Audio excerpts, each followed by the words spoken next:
All right, everyone. Thank you very much for the warm intro, PJ. Yasmin Shah here, and I would love to speak with you all today about a quick guide I've put together to help us all stress less and increase our impact. So I thought before we get started, we just have a look at what stress actually means and what it does to our bodies. So, you know, you might be looking around those little circles around this human in the middle here. And I don't know about you, but I've had almost every single one of these at some point or another this week alone. So it will affect us in different ways. And our bodies will deal with it differently, but typically stress is not a good thing. So what's interesting though is what's happening out in your world, right? So if you're a broker and you're with us today, you're facing pressure from all angles, client expectations, your own financial pressures, clawbacks, lender policy and compliance really squeezing on all levels. You might have employees dealing with turnover, training expenses, paying wages.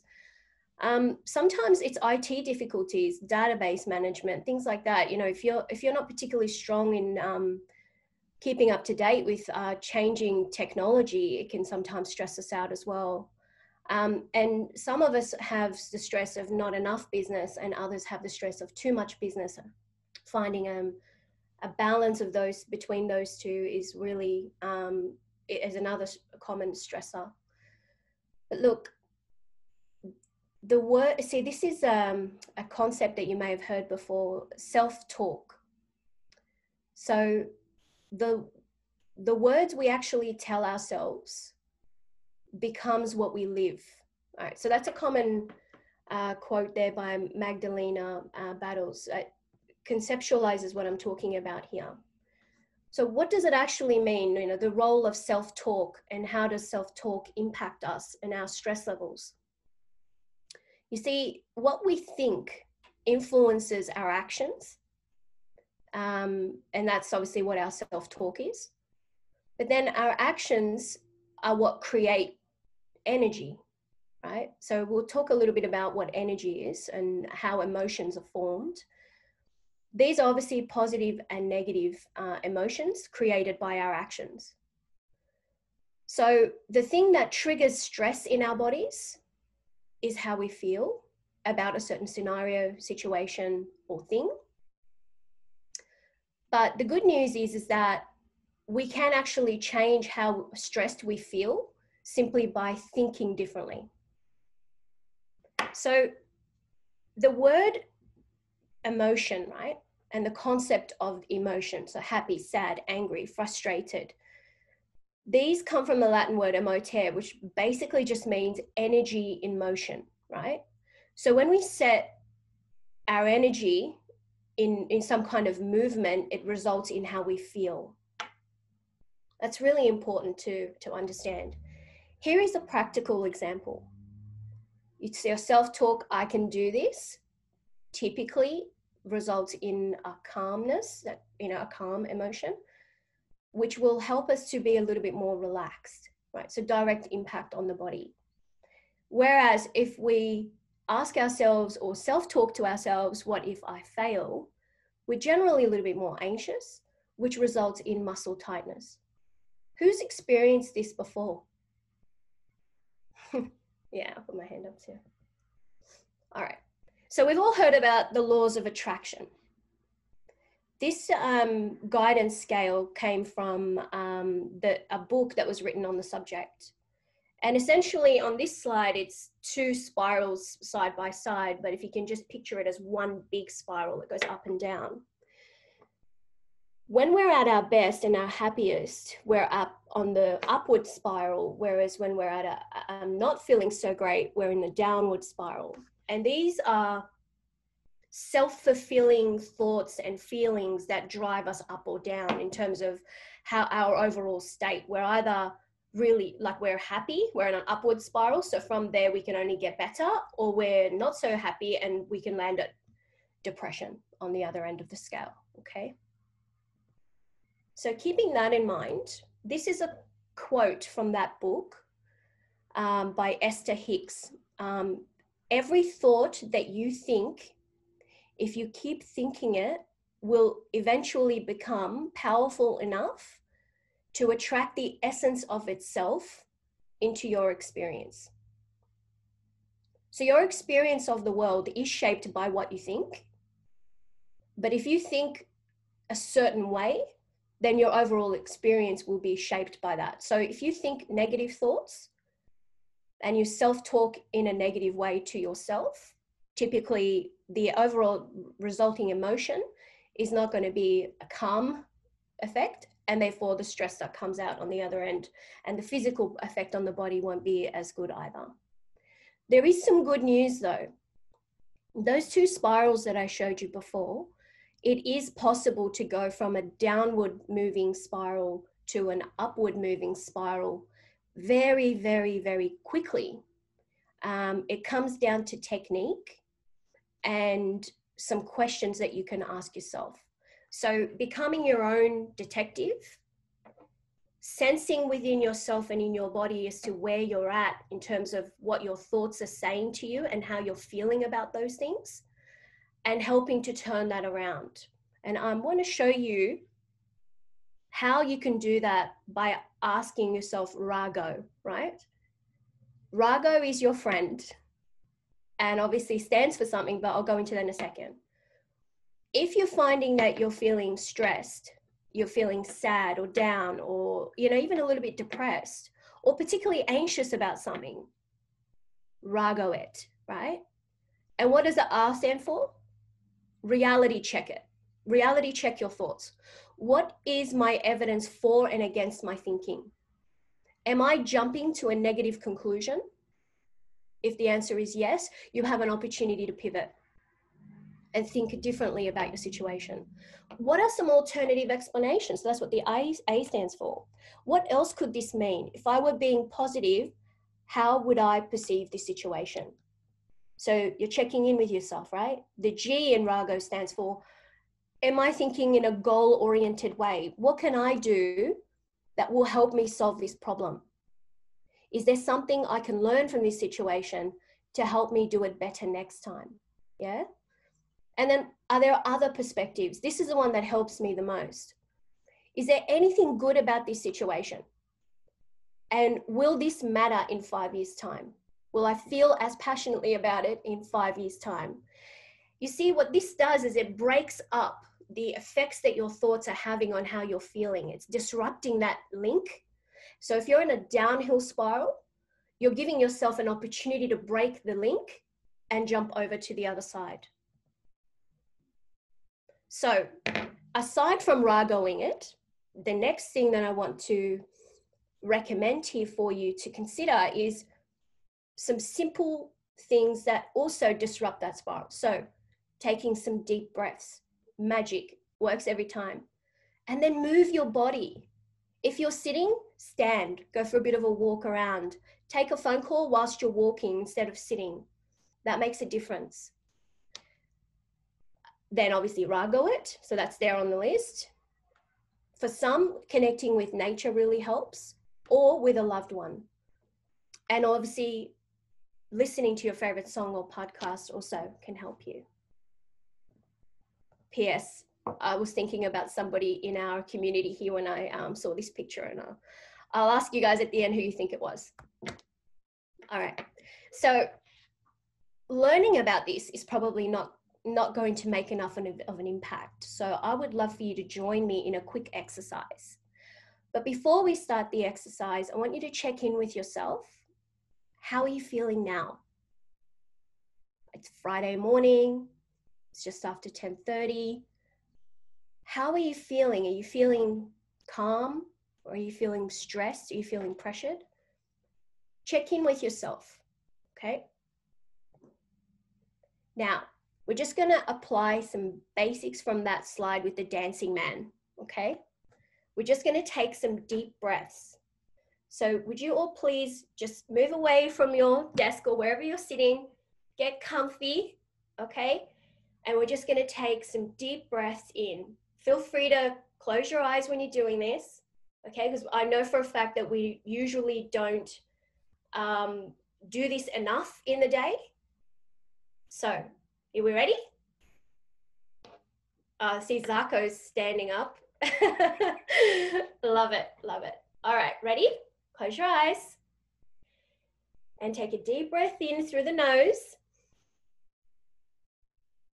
Hold and release.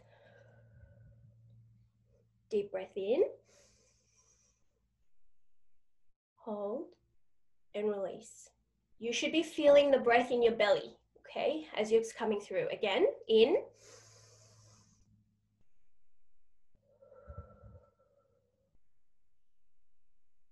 One more.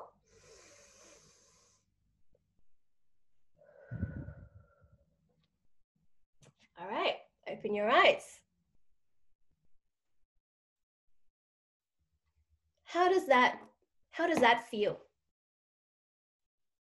Did it make a bit of a difference? All right, beautiful. That's what it's all about. My message to you all is, with a new day comes new strength and new opportunities. If you're finding that you're feeling pressured and stressed, take a moment, check in with yourself, rago the hell out of what you're thinking, and if all else fails, go for a walk, take deep breaths, and connect in with yourself, because it's not worth being stressed, because in that state, we are doing more damage to ourselves, and your health is your wealth. I am more than happy to share this presentation with you. So if you'd like a copy, reach out and I will email through the PDF to you. Thank you, everyone.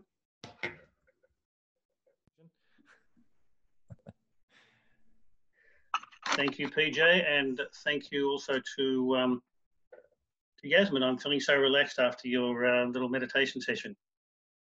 I almost fell asleep. It's not a good thing. So. All right, so we're comparing cashback versus lower rates, and we all know we can get lower rates nearly always than we do from the big guys. So I'm going to show the cost of the cashback loan compared to lower rates. And as PJ said, the evidence is that all that glitters is not gold. There are dangers and costs and lots of what ifs in getting the cashback loan. So let's look, first of all. All right. I have an Excel spreadsheet. Thank you also to the help of Alvin to help me put this together. And basically what we have is a 2.5%, 2.59 loan compared to a 3.19 loan, which is about a month ago I started to do this. And if I can get up further, okay, it's $1 million. Now, as you can see in the middle, this is the difference between the lower loan and the higher loan. So we calculate down, and it takes only 4 months for the $2,000 to be used up. From then on, this is now costing the borrower $496 in the first month, and basically about the same every month, extra. The $2,500 loan takes, let's say Virgin Money, takes 5 months, and a $4,000 loan only takes 8 months. Now, if the client refinances in that time, you've lost your commission. If we go down even further, after 24 months, there is a difference of $11,871. So that $4,000 cashback even has now cost them an extra $11,000 minus 4 is about $7,000 or $8,000. It has cost them to have that loan. If you go even further to 30 years, because we're normally doing 30-year loans, I haven't worked out the figure, but it's huge. So let's move on now to the next slide. Now that's $1 million loan at approximately today's rates. And I'm sure people, you do have these loans. So let's go more to an average loan of about $400,000. And this time we have a $400,000 loan. we have a lower rate of 2.59%, the same again as the other one, and 3.19% with the cashback.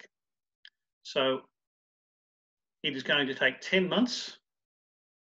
You can see all down the bottom, approximately 10 months till the $2,000 break even. That's on an average loan of $400,000 at approximately current interest rates. The $2,500 loan is gone in 13 months. It's now costing them. And the $4,000 loan, cashback, sorry, $4,000 cashback is about 20 months. So let's look at, people are going to say, okay, well, my client really wants it. If the client really wants it, what can you do? But first of all, if you don't even tell them about it, because I would imagine in their best interest, this is not in their best interests, so why tell them? It's not an option. The lower rate obviously is a better option. We're talking here about apples and apples. So all things being the same, all their situation being the same, and nothing different except the rate and the amount of the cashback. We're talking about variable interest. I'm not talking fixed rates here because fixed rates have all sorts of other issues about them. We're not talking offset. We're talking about them probably spending the cash because they probably will, rather than putting it into the loan, because that creates differences in the calculations. A bit hard to do. We're talking about a 30-year loan. And I would have thought if we're doing a 30-year loan, we're not doing a 2-year loan. So if we're thinking we can refinance them again in 2 years' time, but we're actually doing a 30-year loan. If we're thinking 2 years, we really should have got them a 2-year loan. Now, you may think that's a bit strange thinking, but I don't know why it is that we're doing a 30-year loan. Now, okay, some of the what ifs. What if they can't refinance in 2 years? Now, who would have thought 2 years ago we'd be in this situation? And a lot of people now can't refinance. What if, come refinance time, they've just lost their job? What if they're pregnant or had a baby and that's going to create assessment issues? What if there are other issues like COVID or some other thing, some other event that causes that particular person, may not be everybody, but that particular person to not be able to refinance? What if the property value goes down so that they are no longer able to get an 80% below 80% loan? And also, I suppose both lenders could increase their rates, but what if the cashback lender increases their rates greater than the lower rate does? So it's all apples and apples, but there are lots of what ifs. Let's move on now to still a $400,000 loan. Still 2.59% is the lower rate. And what if the higher rate, the cashback rate, was 3.59? In fact, you could possibly put it the other way around. If before we had a 3.19% cashback loan and you could get a 2.19 lower rate. So what I'm showing here basically is, what if the cashback and the lower rate have a 1% difference? Now, in that case, it's only 6 months for a $400,000 average loan before the $2,000 break-even point, 8 months to the $2,500 break-even, and 12 months to the $4,000 break-even point. And in 24 months, it's cost them now $7,922 difference. So if it's a $4,000 cashback, they've now lost $4,000. And of course, that just continues on and on and on and on and on and gets bigger all the time until they can either refinance or, I don't know, what else, sell the property, I suppose. So moving on now to number 4 example. This time we are doing $1 million loan, 7% and 7.5%. Now the idea here is, of course, rates go up. We're in a very low territory at the moment. Now they may not go up to 7% for some time, but what I'm just showing is that with a higher rate, look how quickly 5 months the $2,000 is used up, 6 months the $2,500 is used up, and 4,000 is used up in 10 months. And if we go down here, in 24 months, they've now lost, the difference is $10,000. So that's $6,000 compared to the $4,000 cashback, or $8,000 compared to the $2,000 cashback. And of course, that continues on and get bigger and bigger and bigger and bigger and bigger. Moving on to the next one, which is, now it's a little bit different, or well, what it shows to me is that the higher the loan, the bigger the damage done by doing cashback. So with a $200,000 loan at, as I said, current rates, which were a month ago, and what we have actually with the much lower loan of $200,000, so a little refinance, it'll take 21 months for the $2,000 to be used up, 25 months for the $2,500 to be used up, and 40 months for the $4,000 to be used up. But again, we come back to all those what ifs that we had on the second slide. So what if you can't refinance the client at the time that the break even comes to? What if they lose their job? What if they have a baby? What if COVID or some other issue continues on, or some other issue comes up? What if the property value goes down in that period of time, so they can't get an 80% loan? Because of course, it's more than 80% loan, they're paying LMI, so it's really pointless doing the cashback anyway. And so basically, the conclusions are, it's not a win for the client. The cashback certainly I see as a definite cost. We all know we can get much lower rates. So what you could do is you could actually show these sorts of figures to your clients and show them, first of all, I wouldn't even mention cashback to a client. I don't know whether you disagree with that, that's up to you. But you know, if it's going to cost them, it's really not the best option for them. And I'm looking at it from being a 30-year loan, not a 2-year loan. So just don't recommend the cashback as the easiest thing. If they come up with the cashback and say, I want this, I would suggest that you try to persuade them that it's going to cost them and show them the lower rates. And go to the non-big banks. The non-big banks are nearly always, well, the big banks are nearly always higher than the lowers anyway, the smaller ones. Do the numbers. And I think consider these comparisons and really do look at it, that there's a really big cost to the client if they're getting the cashback, taking on the cashback deals.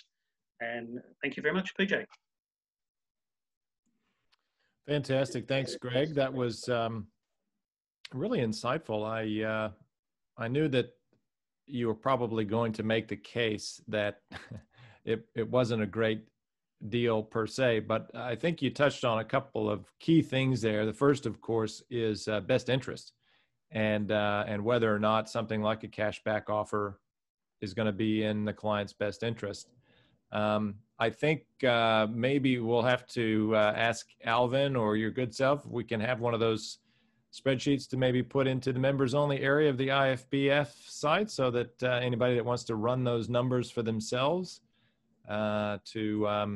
see if their client benefits. We might have to ask Alvin. Where is Alvin? Let's put him on the spot. I think what do you reckon, Al? I think first it's gone dark. I think first of all, we would have to create a much simpler spreadsheet. I'm not really good at Excel, and I've adapted something Alvin had, and it's a bit of a mess, but I know how to work it. Yeah, sure. Would anyone? we can try something. Would anyone like to have that? You just wave your hands, flap around something. Yes. Yep. You would. Good. Yeah. I think that would be very useful. We'll work something on it. like that. So good. Has anyone had any experience, good or bad experiences with the cashback thing? If you want to just take yourself off mute while we're waiting for someone to jump in. I had a bad experience. Well, not a bad experience, but I put a loan to a bank that was offering cash back because the client wanted it, couldn't talk him out of it. And it took something like 3 months to approve the loan. It was horrendous. I almost lost the deal because of it. And they just went backward and forward over stuff. Of course, this was during the peak COVID thing too. So I think there was probably issues around that, but it was not a good experience. And I as Greg suggested, now I don't even mention any of that stuff to people. So has anyone else had a good experience? That was a bad one. How about a good one? Self-talk. We got to cut that self-talk out. That's bad. What's the thing called, Yasmin? What's the acronym? Rago. Rago. There you go. I have a different acronym for most of that stuff, but I can't say it in the company of all of these fine people. Okay, we're very quiet today, ladies and gentlemen. What's going on? Are we all just over what are we in, week 6 of school? Kids are driving you nuts? Our kids are driving us nuts. No? Man, I tell you what, that cricket thing that went off, Greg, when you were doing your prezzo, I didn't know whether to laugh or, what. That's my timer. Oh, is it your timer? Well, there you go. It was kind of a funny little, I don't know if you did that as a joke or what, but anyway. All right. I might see if I can put a couple of our sponsors on the spot, get some feedback on what's going on out there. Mariana, where are you? Take yourself off mute. I'd love to hear what is happening in the credit fix world and whether you're starting to see any increase in, bad stuff on people's credit files as a result of all this. So what do you say to that? Definitely. We've been very busy with all this going on. I think the thing that we've been surprised with lately is the credit reports that are coming in now. There's so much more of these payday lenders or these micro loan lenders. So not only is there Zip Pay and Afterpay now, but now we're seeing Open Pay and Flexi Pay, and just all of these things, and the clients obviously unaware of the effect it has on their credit reports. So we've been seeing a lot of that and some late repayments, some clients not knowing that they can actually call the bank up and let them know that they're unable to make payment. Therefore, they could put their payments on hold. So yeah, just a bit of everything, but we have been quite busy. Good. Yeah. Good. Well, I suppose that's good for you guys. Maybe not so good for the mom and dad consumers out there, but of course, yeah. But yeah, more than happy to help them. Yeah, of course. So I'm sure everyone knows that Credit Fix specializes in helping people, address issues that may have occurred on their credit file, and I suspect that 6 maybe to 12 months down the track, you guys are going to be run off your feet if you're not already. So definitely we'll see what happens. Where's our friend Louise and Margie? Which one of you would like to tell us what's happening in the deposit bond world? Are you finding an increase in business with all the first home buyer stuff going on? Yeah. Hi, it's Louise. I can see Margie's still on mute. So we are absolutely back to before COVID numbers and exceeding before COVID numbers. And that's definitely seen an increase from first home buyers, specifically with parental guarantees. We get the sense, and all of the government benefits that are available at the moment, as well as we are starting to see a few investors come back into the market as well. So taking advantage of the low interest rates, and unfortunately for some people, there are some bargains on the market at the moment. I think people getting ready for when the repayment holidays end and realizing that they potentially can't continue the way they have been. So there's been definitely an increase in that. And as always, Fridays are our speciality for auction bonds. So every bond that comes through on a Friday is urgent, and usually for an auction either this afternoon or tomorrow. So we're definitely seeing a big increase in activity in the bond space. Good. And I just now, what's this auction bond? Sorry, Margie. What's the auction bond? Just I've never heard of this. Yeah, so if someone's attending an auction and are successful, obviously they have to pay their deposit on the spot. Yep. So a lot of people opt to get a deposit bond to take with them to auction, so Sure. they don't have to get a bank check or carry around cash, if anyone ever does that anymore. And an auction bond is quite a flexible solution to that problem for customers, because if they're not successful at the auction they attend, they can use that bond for either further auctions or even in a private treaty situation until as long as the property settles before the expiry of the bond. So it is quite popular to have in their pocket in case they are successful. Cool. Oh, good. Fantastic. Were you going to add something to that? Yeah, I did actually. That's okay. So in addition to what Louise has mentioned, we're continuing to see an increase on clients using our equity assessment options simply because of the delays at the moment with the lenders. So that's something that we're often probably doing more than ever. So just reminding everyone that if you are going through those delays or any issues, that we can still provide deposit bonds on the back of our equity assessment option. Good. Yeah. Thank you very much. Can I ask a question? Sure. Yeah. Now, because there are so many delays with the lenders at the moment, when does somebody have to get the deposit bond? Do they have to do it when they first sign the exchange, or after, or before? Well, so our timing is still quick. So the best thing to do is in that cooling off period, put the application through to us, whether it be through a finance approval or, like Margie said, an equity assessment. Our process is that once you've put the referral through to our concierge team, your customers will have the application form to check and DocuSign within an hour and also make the payment. And once the file is fully compliant, including that signed application and payment, the bond is dispatched within an hour. So the whole process can take as little as 2 hours. So our time frames are not as blown out as what some of the lenders are. So there's still time once the customers have had an offer accepted and before they exchange to get the bond organised. Sorry, what I was asking is when as your rules, do they say you have to do the bond before exchange or after exchange, or is there a...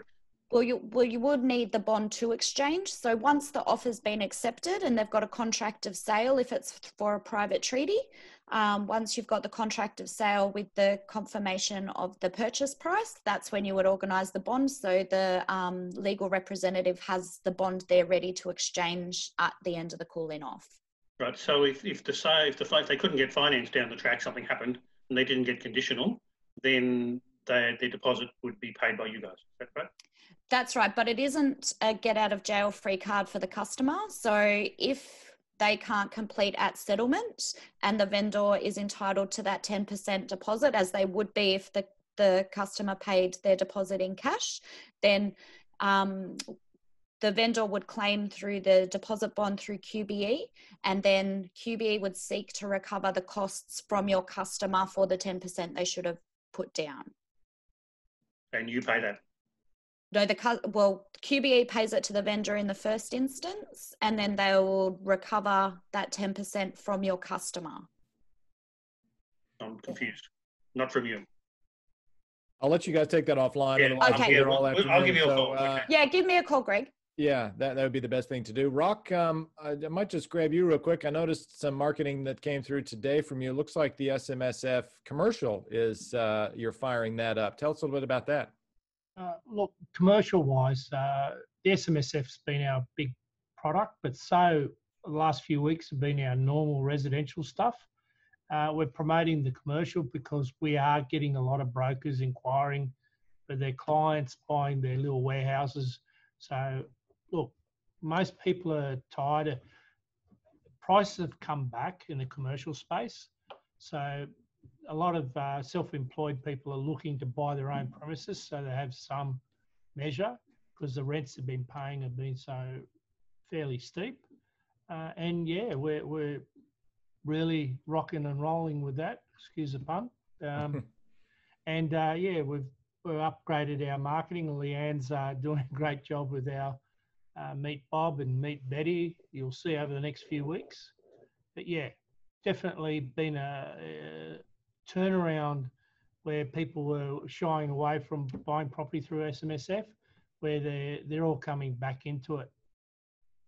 Yeah, good. I wanted to hit that because I think, I don't know about you guys. I go to the city now very infrequently. I was there actually, funnily enough, twice in the last week, having not been in the city for probably 3 months.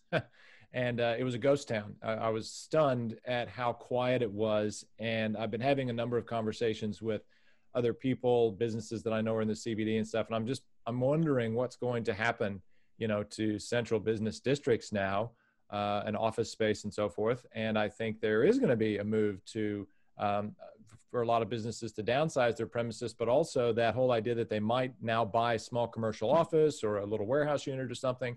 And so I wanted to hit rock on that one, because financing that through an SMSF, it's a strategy I promote in my financial planning business. I think every small business that, you know, should buy their own premises, and they should use their super to do that. If anyone wants to talk to me about that, I'd be happy to tell you about that strategy and why it's so awesome and powerful. But I will move on now to our survey. So I'll take us into sort of morning tea, and I might, if I get through this reasonably quickly, I'll hit a couple of the other sponsors that are in the room and see how things are going. Oh, but first, Yasmin, the photo, who was it? Who were you thinking of when you put that photo on there? I was thinking of Stephen Dinty. Were you? I thought so. He has a striking resemblance to Stephen Dinty in a Fred Astaire type pose. So I thought for sure that was Steve, definitely. I think it was Gene Kelly, not Fred Astaire. The local Gene Kelly. All right. So guys, thank you all for those of you who answered some of our survey questions in the last fortnight or so. I'm going to try to continue doing this with the group because, first of all, it helps us to understand the things that are on your mind and things that I thought might have been a concern, or maybe the steering committee thought might have been a concern, may end up not being a concern. So we asked about, I think, 5 questions, and I'll just quickly touch on them. So for those of you that might have seen it but didn't answer, we asked the question of what your plans were over the next, say, 2 to 5 years, whether you're going to stay in the industry, exit, or whatever.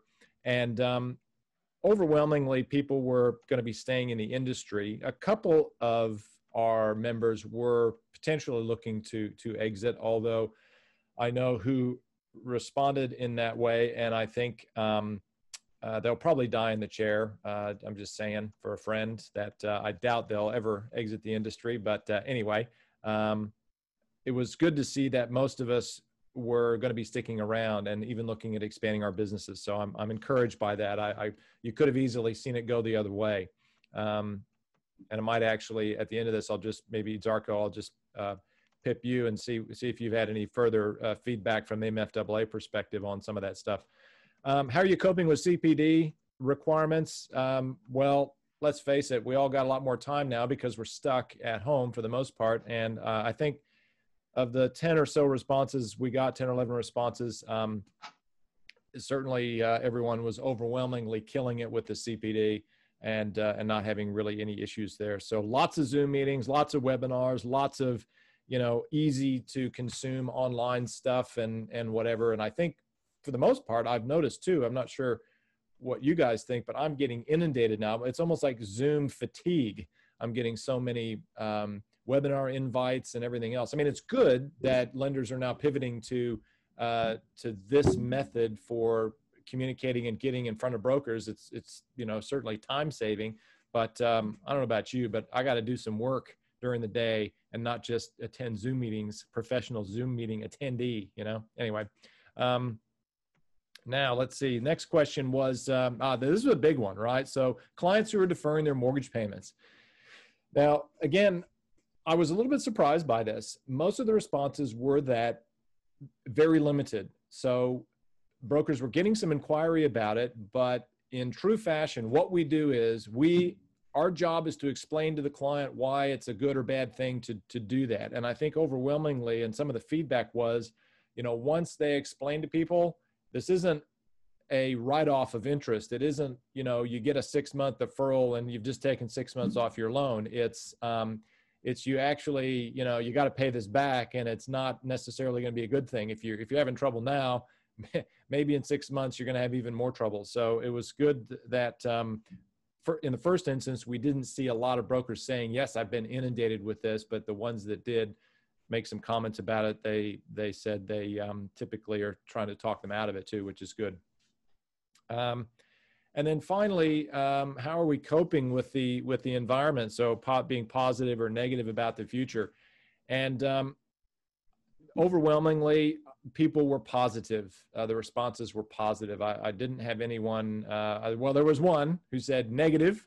So I might have to have a little call with that person after this and, you know, go through some breathing exercises. But other than that, overwhelmingly, we're a positive bunch of people, which is great because, you know, back to that slide that Yasmin showed with the spirals. And I meant to go back to that, but I won't try to stuff around with the technology to do that. I'm not that good at Zoom. But if you remember that spiral that was going up, the top couple of things were, you know, being enthusiastic and passionate and all this sort of stuff. And that is the thing that we bring to our clients. And if you're not able to do that because of whatever that's troubling you, go through that process that Yasmin showed us, because we have to show up for our clients in that way. They're looking to us as an industry, as people, to, I think, provide that guidance, that reassurance, that rock, if you will, and certainly some passion and enthusiasm. So I would just, you know, call out to all of you to show up for your clients in that way. And if you can't, then don't show up, maybe, or figure out how to show up passionate and positive. And if you're really having trouble with it, give me a call and we'll figure out how to fix that.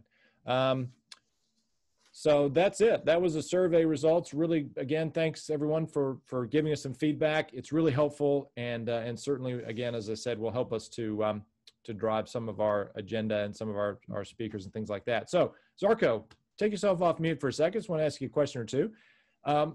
First of all, great virtual, what do we call it? A virtual conference, I guess? Conference, like yes. Yesterday? Virtual conference. So for those of you who don't know, yesterday was for about, I think it was about 2.5 hours. We had the MFAA presenting a virtual conference. Simon Sinek was on the conference.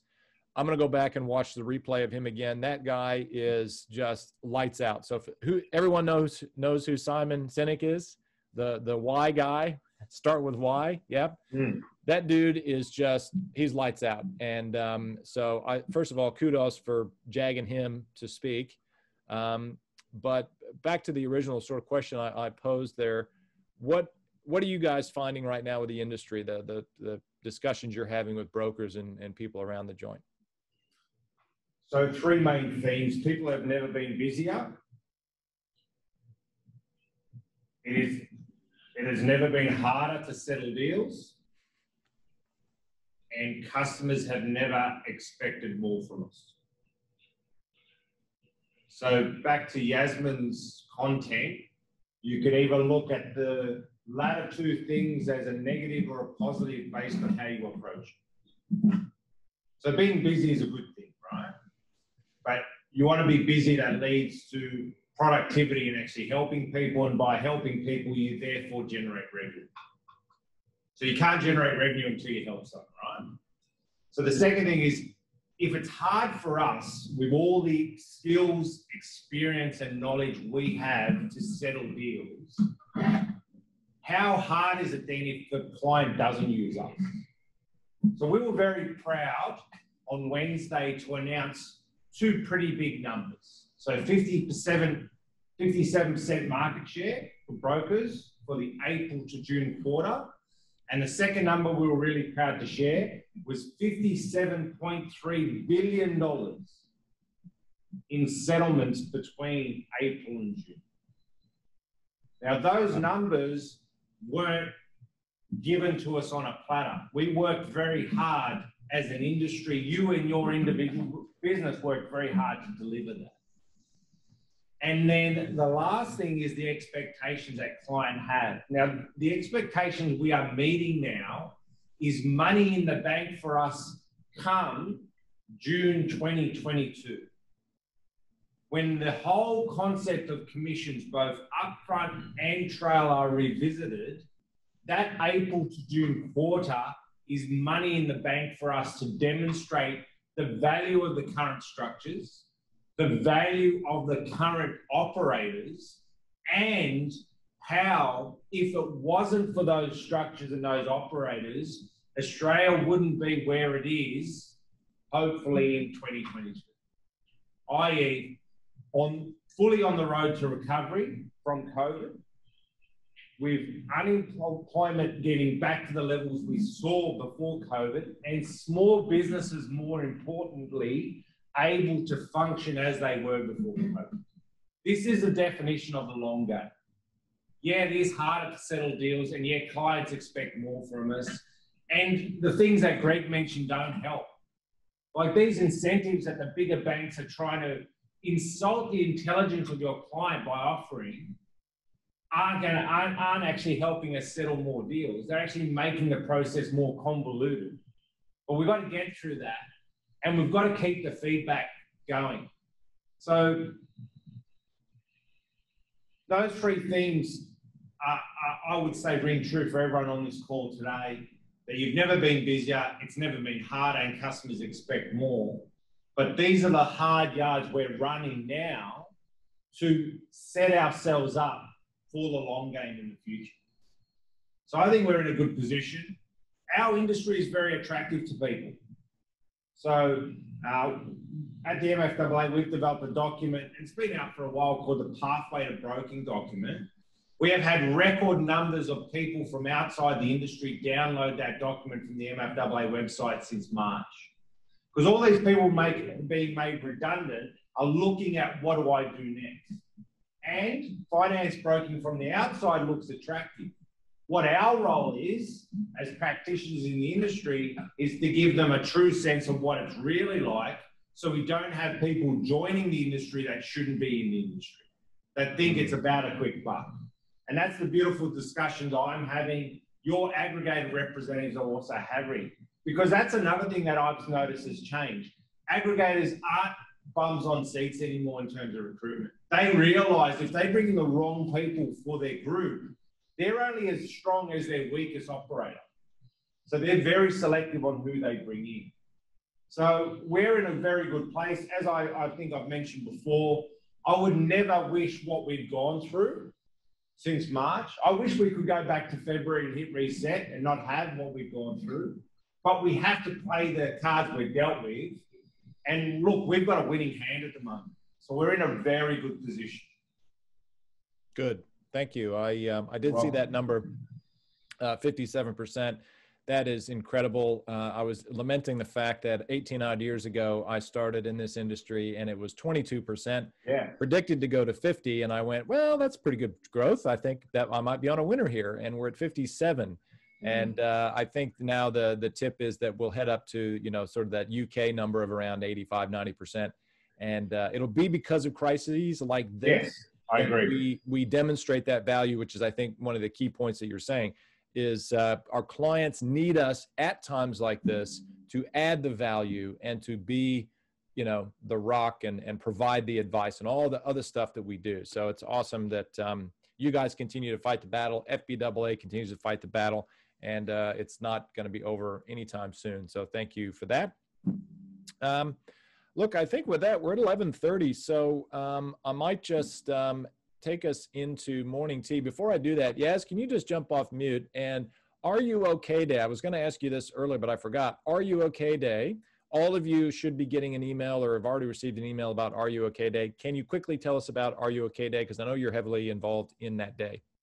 Yeah, sure. It's coming up on the 10th of September. There are 2 sessions. There's a morning session and an afternoon session. I highly recommend, if you liked a bit of what I presented to you today, we have some special guest speakers coming on. And there's also, if you're not familiar with them, Ash Playstead and James Vigley have been doing tours around the country talking about their blueprint for broker success. So they're going to be speaking in the afternoon. Both sessions are the same, but in one segment, they're going to talk about some tips to help bring in a bit more efficiency in your businesses, just tackling the stress that can sometimes result with too much volume and not enough of you. There's also going to be a great speaker who's going to talk about building up your mental fitness. So yeah, breathing is a part of that, but she goes into about 10 other areas. There's also going to be an exciting announcement coming through from Suncorp and FBAA. So it really is, it's a commemoration of our You OK Day. It's a celebration of yourselves and each other. And it's also a great way to connect with yourself by getting a bit of a download. So if you can join us, it would be brilliant. We have sent an email out. So if you're an IFBF member, you would have received a note from us. You can also access details and to register on the FBAA website as well. Awesome. Thank you for that. And yeah, please, guys, you would have received an email from us. So 2 sessions, jump on one of those. Guys, we'll have morning tea. We'll be back at 11:40, where we will welcome the lovely Delek, who has put on a very nice blue dress today. Lady in the blue dress. I think it's blue. Maybe. I can't tell. Blue or purple. Anyway, we'll see you all in about 8 minutes. All right. So today I'm going to talk about one of my favorite topics, as you know. Even though I do online advertising, referrals are one of my favorite things because it is cost effective and everyone knows the benefits. So that's what I'm going to go through. Today I'm going to cover a few different topics and I'm going to try and stick to the 20 minutes. So how to connect with your clients and get referrals using incentives. Oh, it's not letting me. Oh, that's weird. It's not letting me. Oh, here we go. So yeah, I'm going to go through you might already know this stuff, but I'm going to go through it anyway because I really want to highlight the numbers side of it. As you know, I'm an ex-finance and accounting person, so I like letting the numbers talk because a lot of times we think about topics, but then we don't think about the actual numbers and how they translate. So I am going to rehash some of that. Then I'm going to look at some client acquisition activities, client retention, client referrals, and then at the end, I'm going to look at some actions you can take right now. So I'm just using high-level numbers here. Obviously, it's going to be the higher or lower sometimes. On average, say it's a $500,000 loan. Say you get $3,000 up front and $1,000 trail per year. And I generally don't do the full lifetime because you don't know how long people are going to stay, say 3 years. So on average, we're looking at $6,000 in your pocket over 3 years. Now, client acquisition. This is what most people focus on. How do I get new clients? So there are people that try and set up referral partnerships, which I've talked extensively about before, which is a great tactic. And, you know, some people give away 30% of the upfront commission. Some people give away 40%. So they're the numbers over here. 900 if it's 30%, 1,200 if it's 40%. So that's quite significant. But as you know, referrals are fantastic. Then you've got online advertising. You've got different pricing in the marketplace. Say on average for a good quality lead, it's $150 per lead. And say you've got a 10% conversion rate. Again, I'm being very, very high level here. It could be more than 10% conversion rate. Say it's costing you $1,500. So when you look at how much a client costs to acquire generally, it's, you know, quite significant. Having said that, you're still making a profit, so it's still worthwhile and you need to grow your business, so you still need to do those activities. Then you've got client referrals, and these are variable based on what you're willing to spend, but it could be as little as $100 per year. So when you look at that, you can see straight up that client referrals are one of the best things you can do. Just a quick question, how many people actively go out and ask for client referrals? Like actively have something in place where they ask for referrals? Anyone? Okay, hopefully you'll change your mind after this. All right, so acquisition versus retention. What are you focusing on? Now, I know most people are focused on acquisition because they haven't thought through what I just discussed. And if you're not focusing on both, you're basically helping the banks and your competitors steal your clients. That's a fact.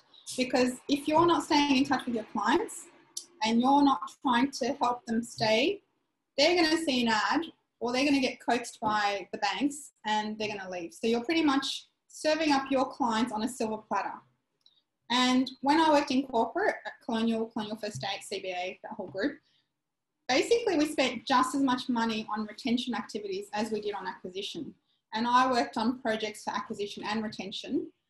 and they spent millions on retention. So, threats to your business, risks of clients switching, direct bank refinance. So if you're not in touch with your client and somehow they call their bank for whatever reason, next thing you know, they're trying to convince them to refinance out of nowhere. Then people are online, they see ads, they see these online comparison sites come up, and they're like, oh, let me have a look at this. Next thing you know, they see something that might be a little bit cheaper, but they haven't seen what it actually means for them as a total impact, and they might switch. They might go, oh, this is a bit cheaper than what I'm on, I'm just going to switch, and they may not even call you. And then other brokers advertising cheap rates and cashbacks. Now, I'm actually going to be playing devil's advocate. People are saying don't even talk about the cashbacks. The reality is it's out there, it's everywhere. If you look at the ads that are out there right now for mortgage brokers and banks and everyone else, they're really pushing the cashback offers. So if you don't talk about it, but they've seen it online, you might lose them. So I would say be proactive and actually talk about it and mention the reasons why it's not. It looked like it was frozen for a second there. Talk about the reasons that Greg mentioned of why it's actually not the best thing for you. So I would take a proactive approach because they're already seeing it out there. Now, how do you stop the client thieves? Retention strategies. So the chances to reduce the chances of switching, first of all, it's an obvious thing. Give them high-level service. Staying in touch, that's the biggest thing. And then doing an annual review so that they're not thinking that you're doing nothing and you're just, you know, getting the trail commissions. And then providing valuable content, which, as you know, I'm a big fan of content and I talk about it all the time. And then gifts, which I've covered before. And Zarko's covered gifts before as well. And especially when they're event specific. So, you know, birthdays, Christmas, blah, blah, blah. But right now we've got a really good opportunity to provide gifts because of the current situation we're in. So retention costs via the cost of gifts. So if you're spending, say, $20 on a gift, plus the $10 postage, which I've factored in, say you've got 50 clients, you may have more. I'm just plucked a number out of the air. Say you've got $20 for the gift and you're spending $10 on the delivery. So 50 people, $30, it's $1,500. Compared to what you're going to spend on acquiring a client, look at that number. That's like nothing. If you were to spend $50 plus $10 postage, which again is not significant, you're looking at $3,000 for your whole database. Again, it's really cheap. And then if you look at $100, which is really going to wow them, that's only $5,000. That's like the commission you'll get from one extra sale. So it's actually not a lot of money to spend to surprise and retain your clients. It's actually a no-brainer. And if you said, oh, I don't have the budget, well, what you could do is look at your database and say, well, some people I'll send a more expensive gift to because they've sent me clients before. And then the other ones I'll send $30. So you can actually be creative in how you go about this. Okay, so cost of no retention strategy. And I'm just using like a low level number. It could actually be way more than 10%. But if 10% of your clients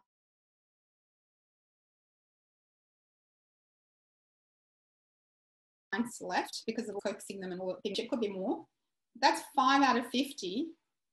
And if you look at the trail over 3 years, that's $15,000 out of your pocket. So when you look at the numbers, it's just a no-brainer. Can everyone see that? Yeah. So if you do nothing, that's what you could be losing, if not more. Plus, you've lost the opportunity to get referrals from those clients as well. So, oh, I've got something out of whack, sorry. Okay, so clients love gifts. Who doesn't love getting a gift? Anyone? Has anyone ever said, oh, I don't want this, it's a gift? No, we all love getting a gift. Doesn't matter how small or how big. Just the fact of receiving something, especially if it's a surprise, is amazing. So it delights and surprises. It shows that you actually thought about them and you care about them, especially in this time. Builds loyalty, keeps you top of mind, and activates reciprocity. You're more likely to get referrals, reviews, and testimonials. And one thing I forgot to put on there is it actually gives them a reason to get in touch with you. Like, I can bet your bottom dollar that if you send a gift to someone, in some way they're going to say thank you, whether they text, email, or phone you, they're going to say thank you. And deep down inside, they're going to want to do something back for you as well. So it actually, not saying that's why you're doing it, but it actually does activate that. And scientific studies have shown that we're all wired in that way. So COVID gift ideas. So I've noticed a lot of people that are usually positive, they're like, as Yasmin was saying, we all go through the ups and downs of emotional issues, especially when COVID's happening. Even if you're positive, you're surrounded by people that are suffering or struggling, or, you know, things are going on. You might be, you know, cooped up at home a bit more. So people have been feeling a bit less positive than they usually have been. I'm actually a very positive person and I still have my ups and downs. I'm missing travel and I'm missing events and connecting with people because I'm a people person. So yeah, I have my moments too. So now is a great time to send a thoughtful gift. And if you make it specific to what people are going through in terms of what's happening, you could send them a hand cream, because everyone's out there putting hand sanitizer. I don't know about you, but my hands are getting dry. I have to put moisturizer on every single day. And so you could send out a simple little gift, which is like a natural aromatherapy hand cream, and a little note saying, here's something that will help keep your hands soft and counteract the hand sanitizer you're using, because some of them are really rough. They've all got alcohol in them and whatnot. Another thing you could do is send natural hand sanitizer, like all the stuff that's out there where you're forced to put the sanitizer on. It's full of chemicals. It's just awful. So sending a natural hand sanitizer is a nice thing to do. Then you've got aromatherapy diffusers and oils. So when people are feeling a bit down, aromatherapy has been proven to actually help anxiety, mood, and depression. They can't necessarily say it cures it, of course, but it actually does. It's been proven to help lift people's moods. So it's a really nice thing to send out. And I'm going to show you that you can actually get it quite cheaply. Then you look at your database, and if they've got children, they're probably bouncing off the walls half the time, especially if they're in Melbourne or, you know, places where they're in a high risk area. So you can look at board games like Pictionary, Brainiac, Monopoly, Scrabble, just to, you know, help cheer them up. And places like Target and Big W, they actually have these quite cheaply. I once bought one from a game sort of gift shop, and then I saw it in Kmart for like a fraction of the price. So yeah, check out Kmart and Big W. And then gift cards and vouchers, physical or online. Like, people are doing more online, so you could give them an iTunes voucher. People are still shopping, and some of these shopping vouchers can be used online, so they don't have to go into the shop. And then everyone always loves fuel vouchers. So there are some just simple, easy to implement gift ideas that won't require a lot of time. So when you're organising the actual gifts, here are some tips. You can customise them. You don't have to send one gift to everybody. You can look at your database and go, right, who's got children, you know, who's older, who's, you know, be a bit creative in what you're actually sending out. You don't have to send one thing. Then you look at perceived value versus actual cost. Like, if you can send something that didn't cost you that much, but it looks a lot more, then that's going to go down really well. And if you're buying, you know, in bulk, you can probably get discounts from different providers. It wouldn't take long. Once you decide what product you're going to have, it doesn't take long to do a bit of research and find someone who's doing them at a discount. Just make sure it's a high quality product. Don't go for the cheap products. Get a high quality product at a discount. I actually recently went into a Chemist Warehouse and I saw that they've got amazing products in there that are really cheap. So was it last year or the year before, I sent out aromatherapy products to my clients, and I went through like an aromatherapy company, and I paid quite a bit for my products that I sent out. And then I went to Chemist Warehouse and they had similar stuff for like half the price and actually good quality labels. And I was kicking myself. I was like, I paid double going through an aromatherapy company when I could have got it way cheaper and a really good product. So check out Chemist Warehouse. They've got a lot of these things. They've got the hand creams. They've got the natural sanitizer. They've got a lot of stuff. And then Australia Post hasn't been as reliable in terms of timing of delivery. So you could actually, if it's in Sydney, you could actually just hire a courier company. Generally, you can buy packs of delivery vouchers that might only be $10. So it's actually similar pricing to Australia Post, and you get it physically delivered in person. So that makes them feel special as well, and you can track it very easily. You can still do Australia Post, but that's just another idea for you. And make sure you put a card in it with a thoughtful and positive message. And when Stephen and I were chatting about this topic recently, he was talking about branding. I would only put branding on these products if it's appropriate. Like if you're going to give them a diffuser that's going to sit in their living room, you don't want to have your logo on it. They're going to know it's from you. So it depends on what you're doing. Some of the things that you might choose, you could put your logo in a small way or your name. But I personally wouldn't be doing that right now for this particular mail out, because you don't want it to look like you're just doing it to promote yourself.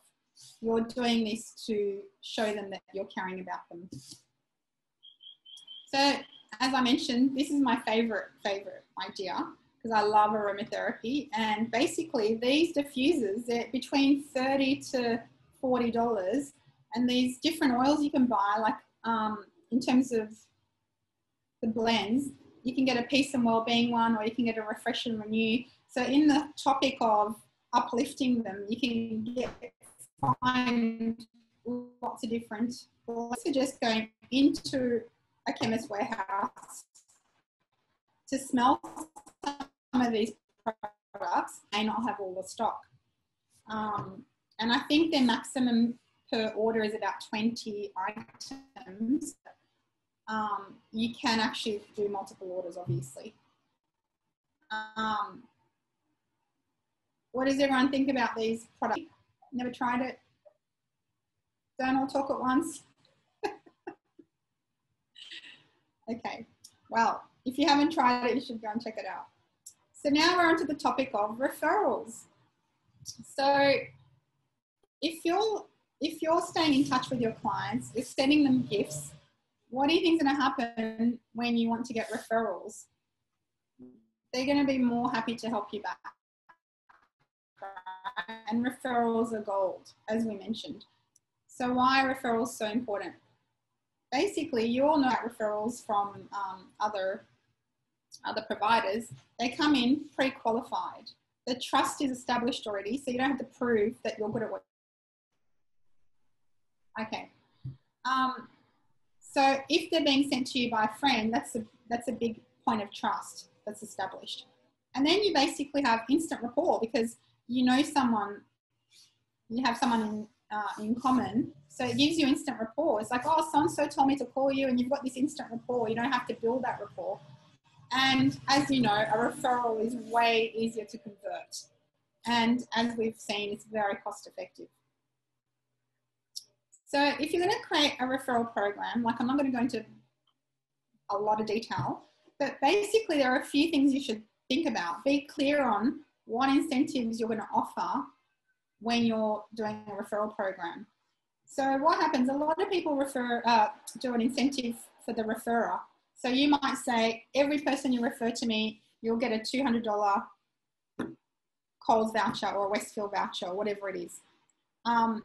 What ends up happening is they kind of feel guilty if they're the one that's getting the incentive and not the person that they're referring. So my advice is always do a double incentive. Reward both parties. Give the person referring an incentive and the person who's coming on board. And that way, they both feel happy. The person getting referred doesn't go, hey, what's this person getting for referring me? That does happen. So by rewarding both parties, you're kind of stopping any kind of, funny feelings that might happen between them. The other thing is make it easy for them to refer. It's not enough just to say, hey, can you refer people to me? Do you think they're going to think about it? No. If you make it easy for them, like create some kind of email. Sorry, I've got messages that came through and that seems to be pausing it. Can you hear me now? Yep. Okay, so even putting things on your Facebook business page so that they could just send your business page or add you to their page, add them to your page, sorry. And then make it easy to track. So by giving both of them a reward, it makes it easy to track because the person can say, hey, mention my name, and they're going to give you something. And that way it's helping make it easier to track, because the last thing you want is someone to refer a person to you. They don't mention the referrer and then they don't get rewarded and then they get disgruntled. You don't want that to happen. The other thing that's going to help you get more referrals is if your clients actually give you testimonials and reviews. So if you get your client to do a review and then their friend goes on that page, they're going to see that that person's left you a review, that they trust you enough and they're happy enough to give you a review or a testimonial. And that's the same with Facebook business pages, Google reviews, videos or written ones that you can put on your website. And make it easy for your clients. Yeah, can you hear me? We keep losing you, Dilek. You got about 3 minutes to go, so you might just wrap it. Can you hear me now? Yep. Okay. Give them templates, show them calculations of how much you've saved them. If you've saved them a lot of money, they could put a post up on Facebook saying, a big shout out to so-and-so, they helped me save this much from my mortgage. So referral program incentives are different to the gifts, because this one you need to make it a bit more significant. You can do shopping vouchers, fuel vouchers, travel vouchers, and cashbacks. The other thing I want to talk about is highest best use. You've got to track what you're currently spending time on. Are you focused on acquisition and retention, or are you too busy doing admin and other crap in your business? So I'm happy to send this presentation now so you can see it. You've got to look at how much is your time worth and what can you generate when you're doing the things that you're supposed to be doing versus general admin that you could hire someone for $30 an hour, or loan writing admin and chasing people up, which you could get from Trailminders from $250 to $600, whatever it is, and focus on the high level service, client acquisition, client retention, and setting up processes and managing your team. Sorry, I wanted to talk a little bit about the content side of things. Okay, so with content, which keeps you top of mind, like I was saying, you've got to talk about the cashback offers. You've got to tell them about the dangers about the cashback offers. And you can even do videos and articles about it or media posts about it. And then create some case studies on how you've saved someone money by refinancing for them. And the industry bodies and aggregators have a lot of resources you can use when you're sending out content to your database. Any questions so far? No? So I don't normally talk about what I'm doing, but at the moment I'm coming up with some amazing offers that are in line with this. I'm going to be launching a project where you can get international travel vouchers for $99 that are worth over $1,000. And even though we're in COVID and there's, we don't know when the travel's going to start, these are going to be valid for 18 months once the borders open up. So this could be a really good one for referral partners. And then I'm also creating a phone qualified cost per lead model where someone's already made appointments for you, and it's to do with refinancing. Anyway, so that's my presentation today. Any questions? If anyone's interested in any of those things, you can reach out to me. You know how to find me. Cool. Yeah, Thanks, guys. Sorry, now PJ. I just want to preface a couple things for everyone. I think Gail Stevens, are you still in the room? Yes, you are. So Gail Stevens, I think everybody probably knows Gail. She's been around the industry for a long time, does a lot of coaching and stuff in this sort of space. And I've lined her up for next meeting to talk about, in similar fashion to what Dilek has touched on today, but she runs a fantastic program. I did it. Gail, are you there? Yes, I'm Yep. here. Can So you hear I did me? that. Yeah, well, I can. Yes, thank you. I did that program probably, what, about 4 years ago now? Would that be about right, Gail? 3 years ago. 3. Okay. Well, geez, your memory's better than mine. So at the time, I did her specific program, and I think you've probably enhanced it a little bit. I think over a 6-week period, I wrote another $1 or $1.5 million of mortgages. So Steve, You wrote $2 million, PJ. There you go. Great. You do have a better memory than me. Steve, you're on. I can't hear you. Bingo. Here we go. All right. Fantastic. That was tough. Lovely. Welcome. Harder to get into Senator your Hume. Zoom than it is to get into Parliament. I can't. Well, we have certain protocols that we have in place here to ensure that, no one can just pop in whenever they would like. So anyway, we're glad that you could join us today. Thank you so much for persevering and jumping in. I don't know if you have any sort of planned presentation that you were going to run us through. One of the reasons that we wanted to get you on our meeting was because there's a lot of government programs, a lot of support that the government is providing right now to obviously deal with this COVID situation. As I'm sure Steve had briefed you, we are a group of mortgage brokers and financial planners, accountants, etc., financial services people. And we wanted to really just find out more from you about, what the government's doing to support the industry, Australia, all of that. So I'll just hand it over to you, and then I'll ask you maybe a few other questions as well that have been posed. So the floor is yours, Senator. Okay, thank you very much, and thank you very much for inviting me along today. I've got to say, I probably should have prepared a few more bullet points for you if I knew that you just wanted me to sort of freelance as to what the government was doing. I thought you were sort of going to ask me some quite specific questions, but that's okay. We'll work with that. We'll get to that, but I'll let you ease into it. We can. I don't think you'll let me off the hook. We go. I'm pretty sure you won't let me off the hook. Can I first of all say the work that you guys do is really important, and probably now more than ever. I have my own financial advisor. I have my own mortgage broker. My mother, who's recently widowed, has an investment advisor, and these are trusted professionals that we are so reliant on. And particularly so in the last 6 months. And I would imagine that the feedback that you're getting from your clients is, A,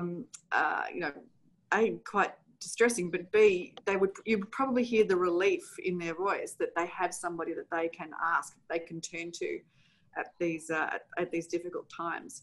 Now, we know that your industries too have gone through a considerable period of change in the last, probably decade or so, but it's a sort of a constant evolutionary process, and that you have professionalized quite dramatically over that period of time.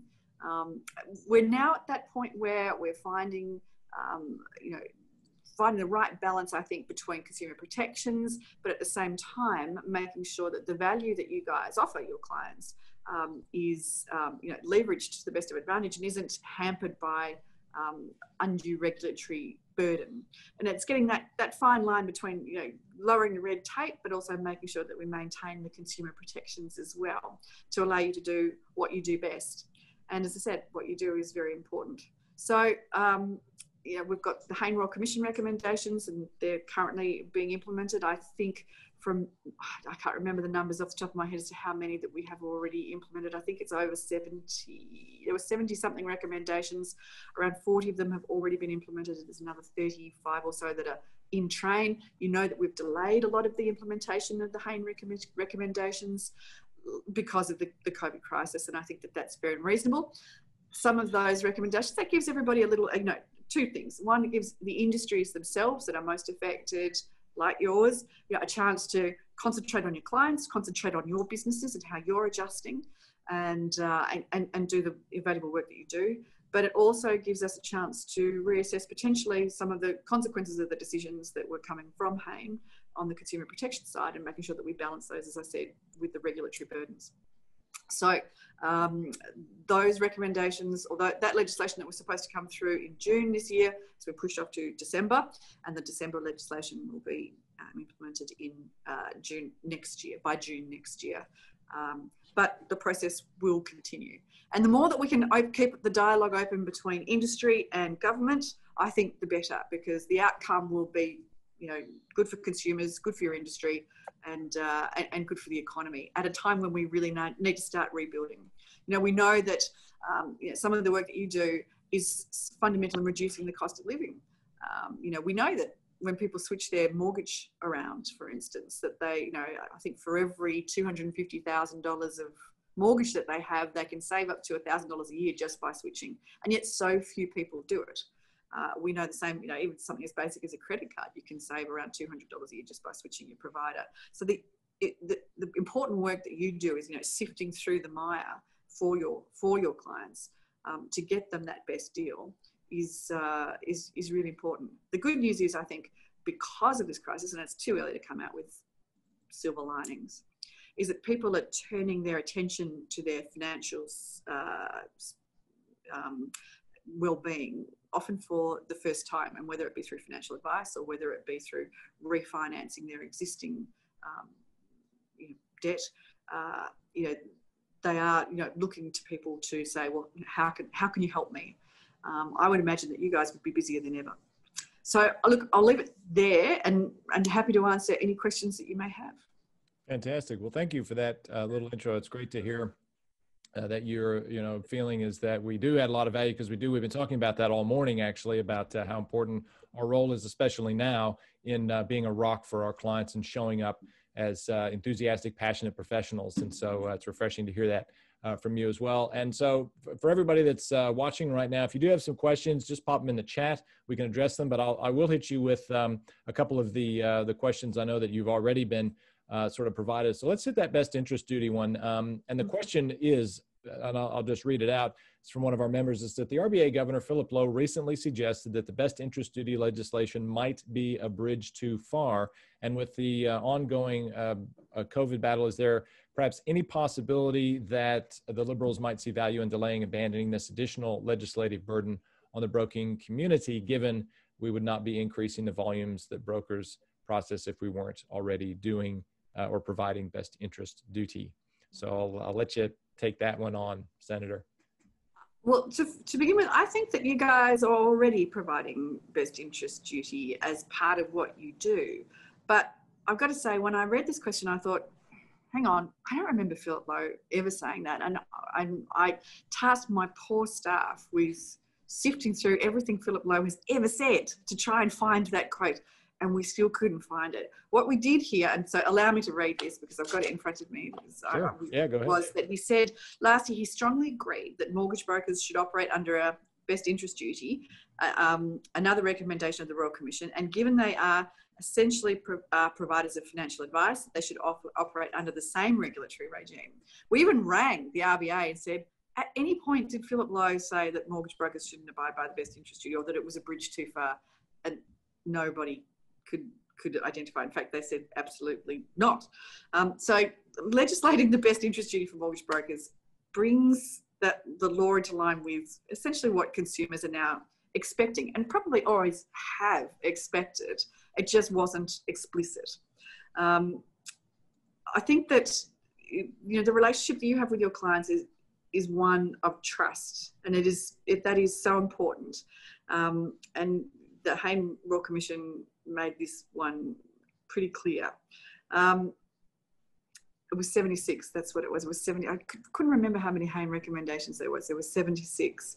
And I do think that, while mortgage brokers were cited during the industry was cited during the Hayne Royal Commission recommendations, one of the things that I can say is that you as an industry have been, you're very well represented by your industry bodies, and you have spoken very clearly with one voice, which has not been the same for other industries.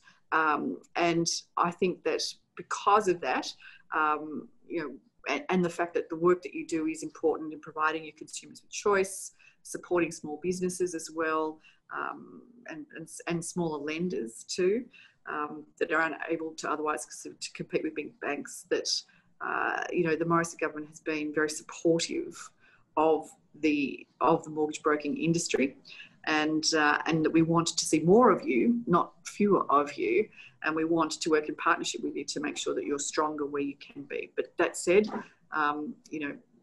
we think that maybe there was some sort of mixed message there. The best interest duty, we believe, is actually very important because it's an expectation of your clients. Cool. I think one of the issues, and I'm a financial planner as well, and I think one of the issues around the best interest duty was that it seemed to be one of those things that certainly the financial planning industry needs to have that, because there's a lot of conflicts and other things that go on there. But with mortgages being a reasonably simple transaction where someone comes to you and says, I need to borrow some money to buy a house or an investment property, you know, there's not a lot of ways to get off the rails when you're dealing with a financial transaction like a mortgage. Certainly, you know, you could try to put someone in a higher rate mortgage or something along those lines, but it's just a little bit harder to do that in our world than, say, you know, really do something bad in the financial planning space to a client and lose them a lot of money.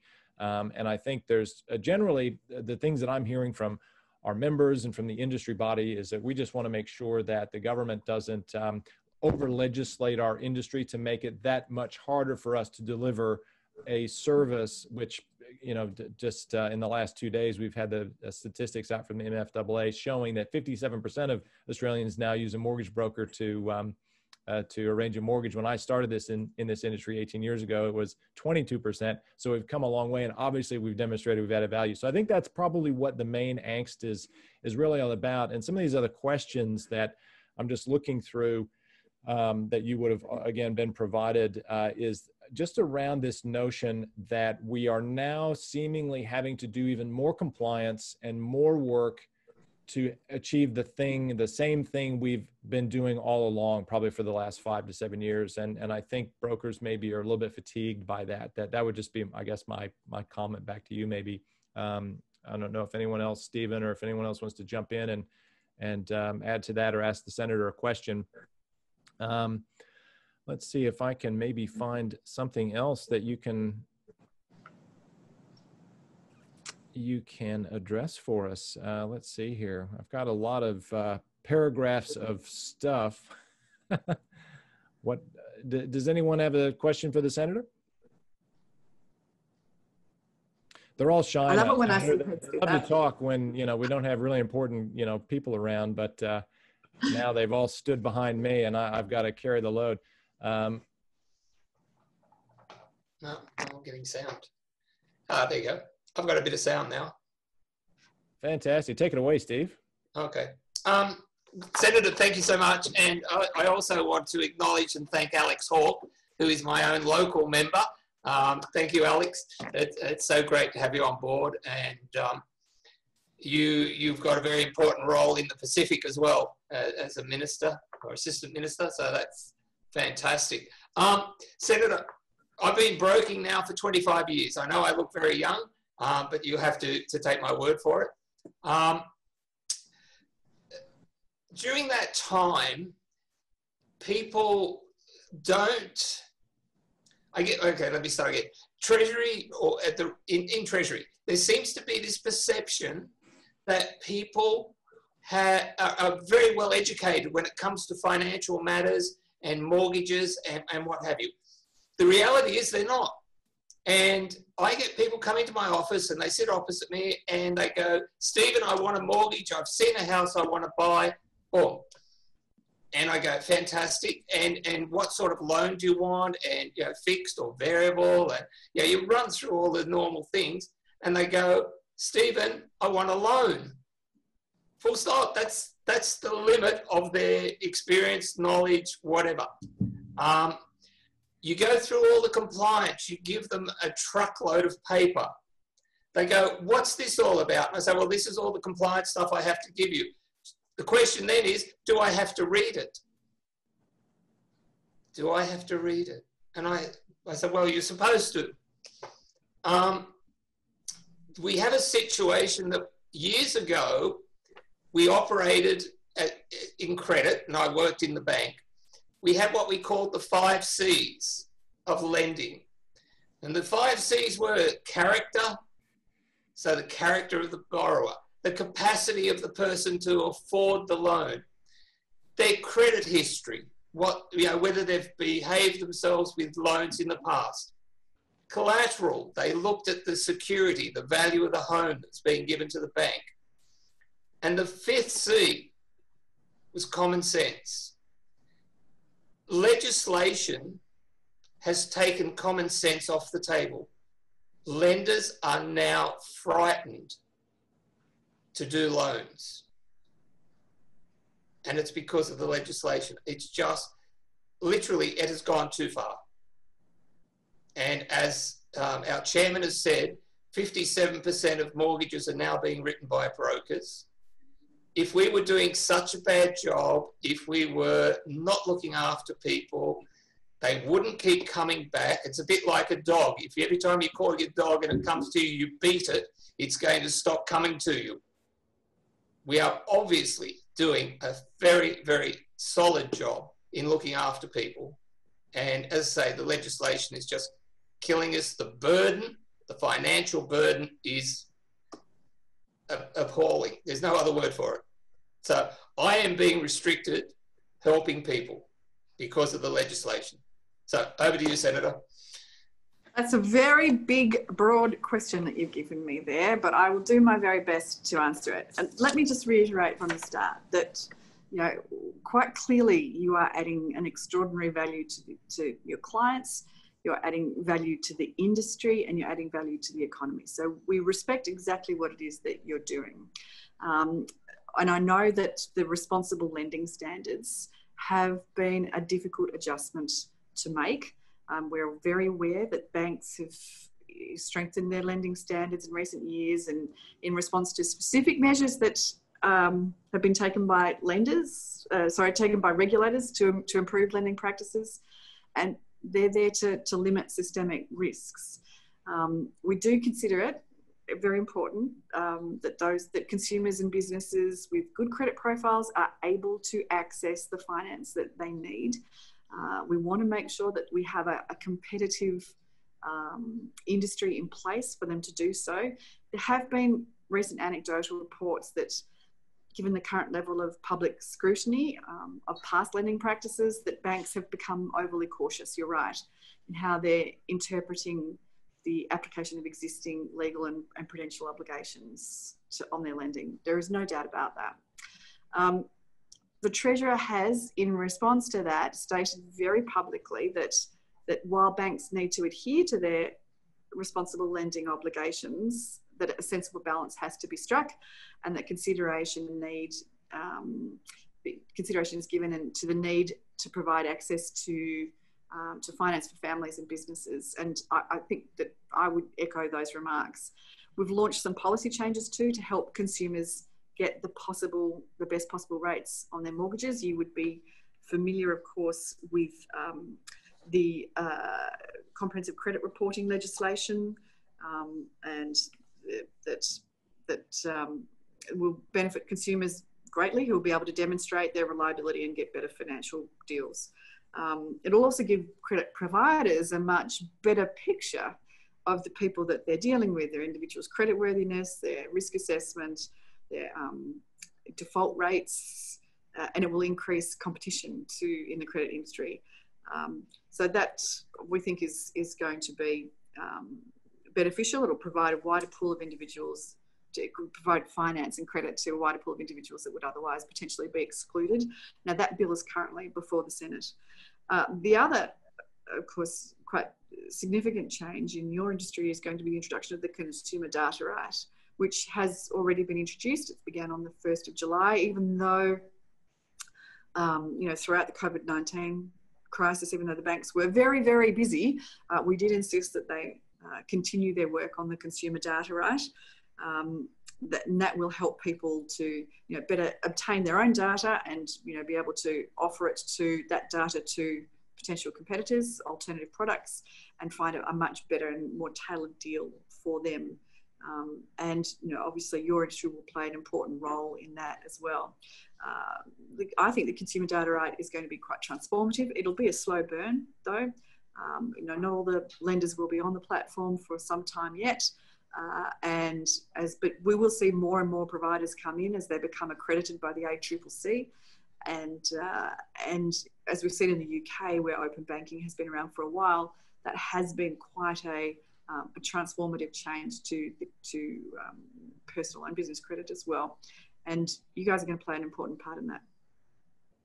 So I've got a question for you. Right now, we're kind of in a bit of a, I guess, lull between the crash that we had due to the initial COVID responses, shutting down the economy, global economy shutting down, the reopening of the economy over the last few months. And Australia seems to be weathering that storm pretty well. But of course, towards the back half of this year, we're going to start to see all the mortgage resets and those measures that were put in place, all the forbearance stuff that was sort of brought out and put in place. Those are going to start to run off. So my question for you, I suppose, is what is, at this stage, what's the Australian government prepared to do to continue supporting small businesses, consumers, just, you know, really trying to power us through this? Because it would seem to me that we've got a number of risks still floating around out there that could derail us. And the Australian government's balance sheet's actually quite strong. We could, you know, continue to provide support. So what's the talk of the town at the moment around, you know, how are you going to step in and help if that needs to be done later this year? Well, I think that we've already demonstrated a commitment to, you know, doing whatever it takes to make sure that we build a bridge to the other side. You know full well that the, you know, the economic package in response to COVID-19 came in 3 components. The first one was a stimulus package. That was about 17.6 billion or so. That was about things like the cash flow boost to business, which I think is very well received, probably is one of the sleeper issues in the economic responses. You know, people are really now beginning to feel the effects of that. It included things like support for apprentices and trainees, things like instant asset write-off, that again, something that, you know, you've played a really important part in, accelerated depreciation. That was all about stimulus. The second package was about building a safety net. That was about $66 billion or so. That was things like the JobKeeper extension, sorry, Job Seeker extensions, the $750 payments to you know, certain income recipients. It was changes to deeming rates, changes to super drawdown rates, and also the early release of superannuation program, amongst other things. And then the third tranche was the JobKeeper, which, as you know, has recently been extended. But it is important that to know that in total, that's a $300 billion package.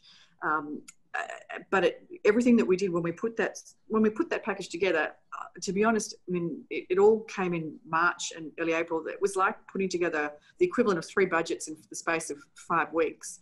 And it was a very, very comprehensive package that we felt touched most people that would be affected. But it was done within a framework. You know, we said, look, everything we do has to be temporary. It must be temporary. It must be targeted. It must be scalable, and it must be proportionate.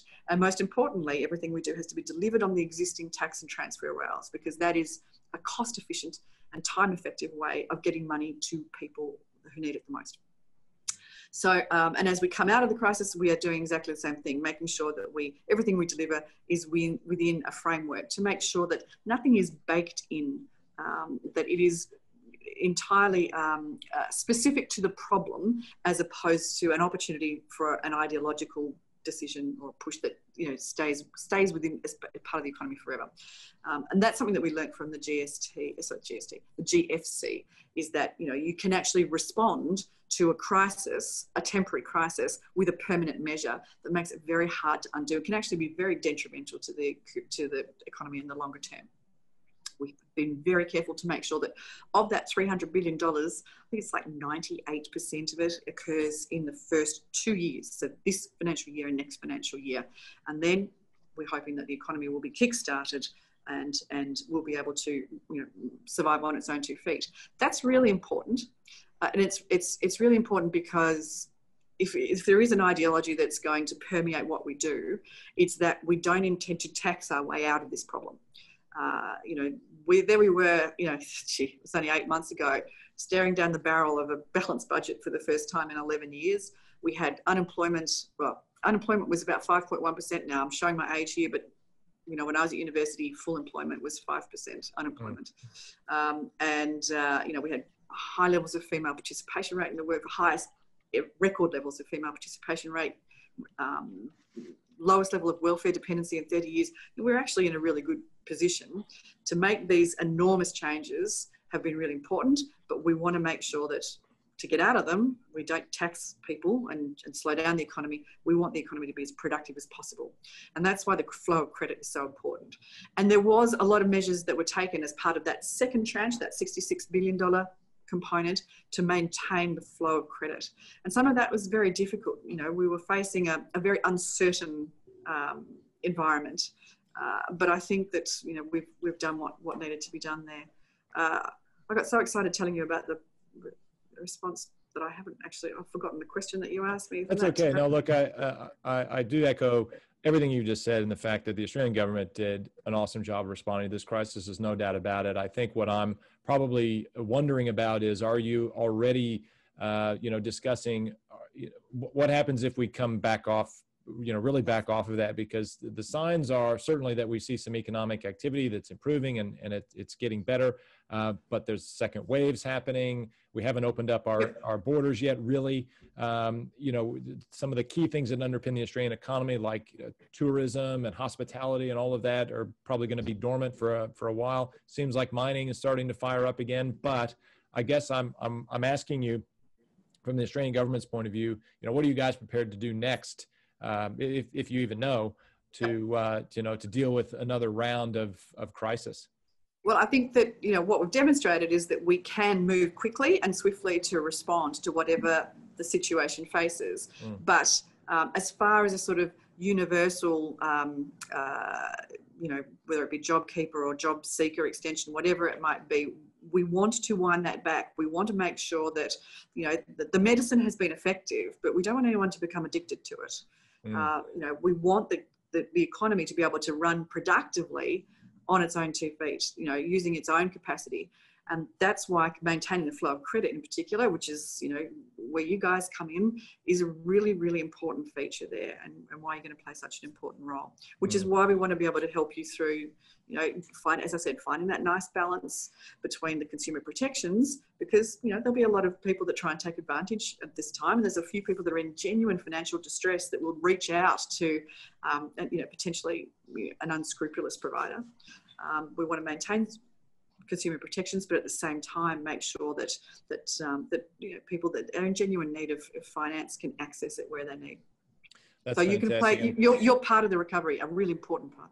Oh yeah, well we are. We're a conduit for the flow of credit, and I mean I will speak for all of my colleagues who are still in this room, in that it has become increasingly difficult to get credit to the end user because of the way the banks have really had to tighten up. And I'm not laying blame at anyone's feet or anything like that, but we are in very difficult times. It's very unprecedented. This has not been seen since probably the Spanish flu of the early 19th century or whatever. And it's certainly a situation where we're frustrated as a community and as a profession because of some of the things we have to deal with now, as was alluded to, the legislative burdens, but now the other side of it, which is actually getting credit delivered to our clients and being asked, all sorts of other weird questions from banks now and so forth. So the only feedback I'd give you to that is, first of all, thank you for all the stuff you have done. And it's great to see and hear that you are supportive of our community, because you're right, we're going to be providing a lot of the help to your and our constituents to make sure they weather this storm. Any other questions for the Senator before we maybe wrap up? We are well over time, and I appreciate you sticking around, everybody, and especially you, Senator Hume. I think, is Senator Hawke? Yeah, PJ, a quick one for the Senator. Peter Blaine here, Effective Finance from the Southern Highlands.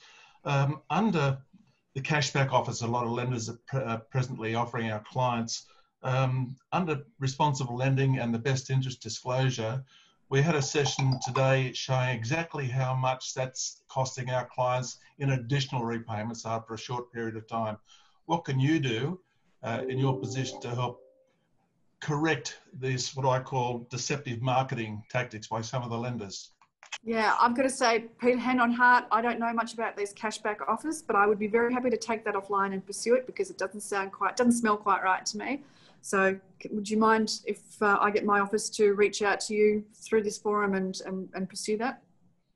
No, certainly, anytime. Thank you. Thank you. And look, I should have probably said before I began, I can't see him on the screen, but I know that my good friend and colleague, Alex Hawke, is out there. Alex? He was there a moment ago. He might have done, oh, there he is. Yeah. Hi. Oh, good. I can't see you on. I can't see you on my screen. Yeah, I can hear you. Minister. Yes. Good news. I'm trying to introduce you madly, but nobody could hear me. So, but you introduced yourself.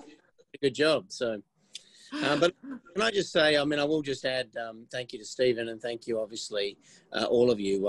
And Jane really makes her own case there. But I would just say, as a colleague in Canberra, you know, she's done a fantastic job in this role, and her background really speaks to a depth of experience that you'll all understand being in the industry and the sector. She gets the issue. She has a bit of public policy reform before coming to Canberra, which means she's got that drive as a minister to be able to, you know, pioneer some change through government. And we hear that all the time in Canberra, which is why I felt it was a good opportunity to hear from her rather than me.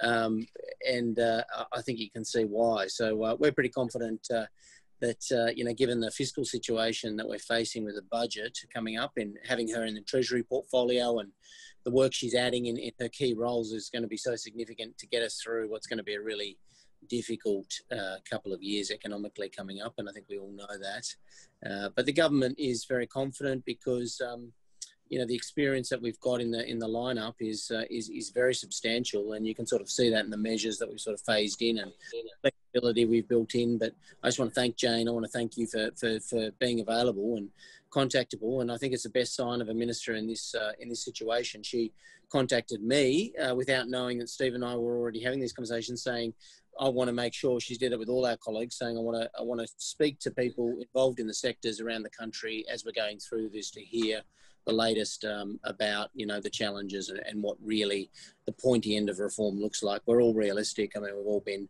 working in the sector and we all understand how big and bad government is, but, you know, we do as a government take very seriously, and Jane takes very seriously, what can we make better? What can we improve? Where can we make those changes that'll get the economy moving and make your lives easier? So you can hear that from Jane. You did it yourself, Jane. You didn't need me to say all that. So well done. I was listening, so which is always good for a colleague. I always learn something from Jane. But thank you, Stephen, as well. And, you know, thank you, obviously, to the Independent Finance Brokers Forum. Look, these kinds of forums are very useful to us in government, and I learn a lot when I hear from this as well. And the offers there, anyone in my area, you know, we've still got massive challenges, and Sydney is a whole different market to the rest of the country, especially in mortgage broking and other areas. You know, the policies that we design at the national level are only going to work if you give us the feedback as quickly as you can at the moment. So, you know, I'm happy to take it, pass it on to Jane. Jane's always happy to receive it as well. So please take her up on that. But thank you for putting it together as well. I really appreciate it. It's been our pleasure, and yep, Steve's done a great job. Thank you both for joining us today. You may very well get inundated with a number of letters and or emails, so thank you for opening that up as well. Guys, that's what we're here for, PJ. Thank you very much. You know, these forums, I know it's such a sort of awkward times, the whole social distancing thing, but actually it's a really great opportunity for us to be able to communicate with so many of you directly like this. But always, you know, we'd be very pleased to hear from you bilaterally as well as multilaterally, and please feel free to, you know, approach my office with any concerns you have. Okay, well, we will do that. It's now on the record. Thank you so much, guys. We're well over time today, so I'm not really going to open anything up. We all have busy Fridays to get out and settle some deals and get ready for the weekend. So thanks, everyone, for being here today. Just as a reminder, with the Are You OK Day stuff, that's on the 10th of September, I believe. Yaz, are you still there? She's ducked off. So make sure there's 2 sessions on the day. Make sure you jump in on one of those. And of course, we'll get out an email and everything for September's meeting, and also some announcements about what we're planning on doing for our Christmas party this year. Hopefully we'll be able to get together somewhere in or around the CBD and support some Australian small businesses by drinking some of their beer. And that's it for today. Have a fantastic weekend, everybody. We'll see you all again in a month. Take care.